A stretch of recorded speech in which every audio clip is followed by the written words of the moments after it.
Halo sahabat foodies, ketemu lagi di Belajar Bisnis Kuliner bareng Foodies, yang kali ini akan ngebahas 5 cara rekrutmen yang tepat untuk bisnis kuliner. Cari karyawan bisnis kuliner itu susah gampang, atau mungkin gampang susah ya gitu ya.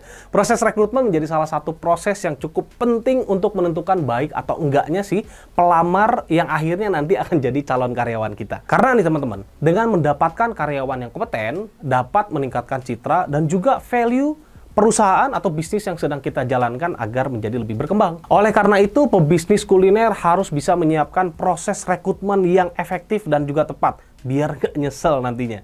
Terus gimana caranya agar kita bisa dapat karyawan yang bagus melalui proses rekrutmen bisnis yang tepat? Berikut 5 tipsnya. Yes, yang pertama, buat job posting yang spesifik. Selain spesifik juga harus menarik teman-teman ya. Jadi jangan bikin job posting itu yang biasa-biasa aja. Pastiin job posting yang kita buat itu menjelaskan dengan rinci tentang posisi yang tersedia, tanggung jawabnya apa, bahkan persyaratan-persyaratan yang diperlukan. Banyak nih yang berpikir begini, Mas, aku kan masih UMKM, apa perlu bikin poster lowongan kerja yang menarik? Itu mindsetnya yang perlu kita upgrade. Poster lowongan kerja yang baik itu akan sangat mempengaruhi image ya, dari persepsi yang diterima sama calon karyawan.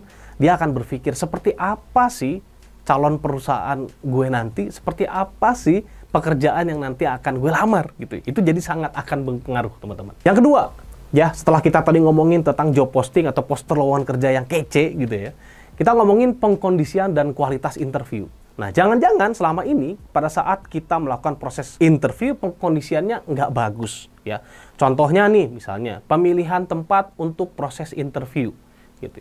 Banyak karena berpikir, perusahaan saya masih kecil, di interview di mana aja, ada yang di ruang tamu, ada yang di kafe, ya, bahkan tempat-tempat yang bisa dibilang informal. Sehingga apa? Sehingga karyawan juga bingung, sebenarnya ini buka lowongan kerjanya serius nggak sih?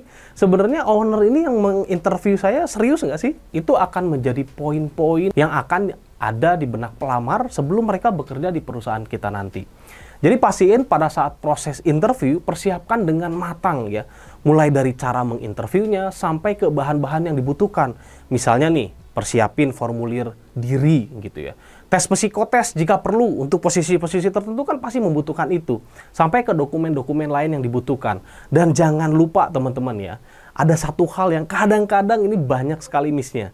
Teman-teman juga harus well dressed. Jadi ketika menginterview itu ya, tunjukkan posisinya bahwa Anda tuh emang pemimpin perusahaan ya. Jadi berpakaianlah yang baik gitu ya. Jangan sampai ketika menginterview sambil pakai celana pendek. Karena apa? Karena bisnis saya cuma ayam pecel lele doang mas gitu ya. Nggak seperti itu ya teman-teman. Yang ketiga teman-teman, pastiin proses rekrutmen ini menjadi pengalaman yang menyenangkan untuk calon karyawan ya. Caranya gimana sih? Caranya kasih mereka banyak sekali informasi yang jelas mengenai perusahaan kita, apa yang akan mereka kerjakan nanti, bahkan fasilitas-fasilitas apa saja yang akan diberikan perusahaan untuk menunjang pekerjaan mereka nanti. Sehingga pada saat proses interview, berikan kesempatan sebanyak-banyaknya untuk calon karyawan kita bertanya tentang perusahaan kita atau tentang pekerjaan yang mereka akan lakukan nanti. Yang keempat, tentukan proses seleksi yang tepat. Nah, penentuan proses seleksi yang tepat ini sesuai dengan kebutuhan ya teman-teman. Contoh nih misalnya, teman-teman sedang mencari seorang koki gitu ya. Seperti apa sih proses seleksinya? Apakah harus selalu tanya jawab gitu ya? Atau mungkin mereka suruh masak aja langsung?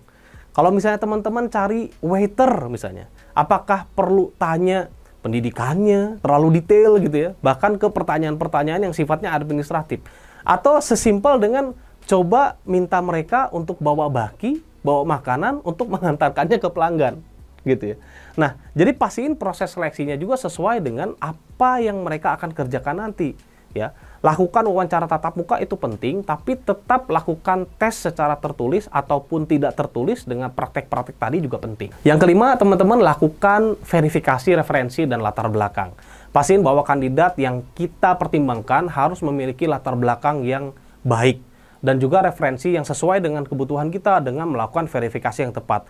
Banyak hal yang bisa kita lakukan untuk mendapatkan verifikasi dan referensi yang tepat ya. Contoh misalnya dengan menelepon atau mengkontak perusahaan tempat dia kerja sebelumnya. Atau misalnya kita minta mereka menyediakan alamat sosial medianya ya, agar kita bisa lihat seperti apa sih perangainya di sosial media, apa saja sih ketertarikan mereka di sosial media. Ini menjadi salah satu referensi yang bisa menjadi bekal awal kita untuk memilih calon karyawan untuk bekerja di perusahaan kita nanti. Nah, sahabat Foodies, jadi itulah 5 cara yang dapat membantu sahabat Foodies dalam melakukan rekrutmen karyawan yang tepat. Semoga 5 cara yang tadi saya share bisa bermanfaat bagi yang akan atau sedang menjalankan bisnis kuliner saat ini. Sahabat Foodies, terus tungguin video terbaru dari kami. Silahkan di-subscribe YouTube Foodies Channel, dan jangan lupa untuk like, komen, dan share video ini sebanyak-banyaknya agar makin banyak yang bisa mendapatkan manfaatnya. Jangan lupa subscribe di Foodies YouTube channel di tombol subscribe agar kita bisa mendapatkan update berbagai video terbaru dari Foodies dan juga share ke berbagai grup video-video pembelajaran dari Foodies. Ikuti kelas-kelas Foodies terbaru dan sekolah bisnis kuliner, kunjungi www.foodies.id.